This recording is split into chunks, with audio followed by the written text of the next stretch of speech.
Slogan দেখতে এই ধরনের একটা ন্যাক্কারজনক ঘটনা।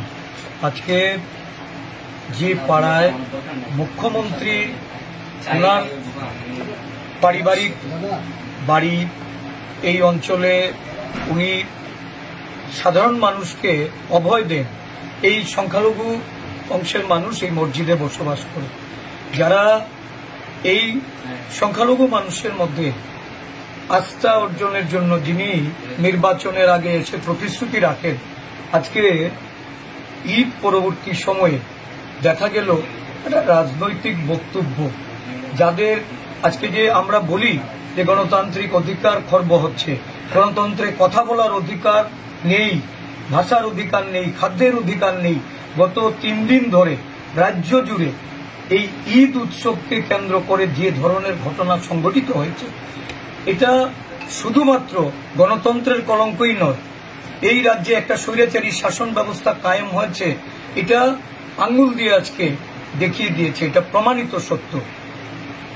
এই মসজিদে ঢুকে যেভাবে বাড়ি ঘরে ভাঙচুর করা, একজন রাজনৈতিক নেতৃত্বকে আক্রমণ করার লক্ষ্যে সেখানে পিস্তল উঁচিয়ে ধারালো অস্ত্রশস্ত্র নিয়ে ঘরে ঢুকে ভাঙচুর করে, মানে হুমকির মুখে পরিবারের প্রত্যেকটা সদস্যকে বলা হচ্ছে জ্বালিয়ে দেওয়া হবে, পুড়িয়ে দেওয়া হবে, 24 ঘন্টার মধ্যে তাকে মেরে ফেলা হবে।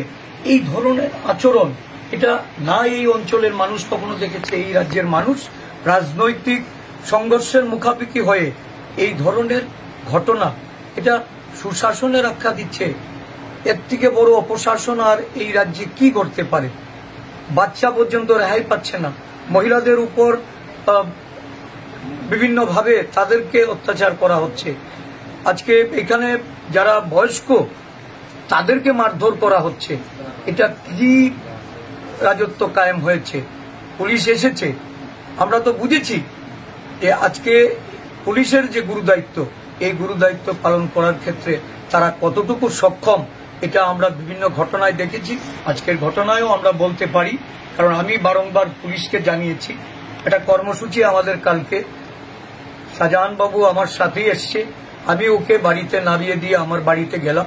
আমি বাথরুমে থাকা অবস্থায় বারংবার ফোন যখন গেল, আমি পুলিশ কর্তৃপক্ষকে বললাম, এই সময়ের মধ্যে দেখা গেল যে বাড়ি ঘর তছনছ করা, আমরা তো সময় মতো পৌঁছতে না পারলে আজকে হয়তো তার মৃত্যুমুখ দেখতে হতো। এই ধরনের একটা ঘটনা কারা করছে? যারা শাসক দলের রাজ্যে কোষাধ্যক্ষ, যারা এই অঞ্চলে, আমি তো জানি যে এরা কারা। একসময় একটা অন্য রাজনৈতিক দলের আশ্রিত ছিল, আজকে জামা পাল্টিয়ে আবার শাসক দলের হয়ে এখন এই ধরনের স্বৈরাচারী ঘটনার সঙ্গে যুক্ত হচ্ছে।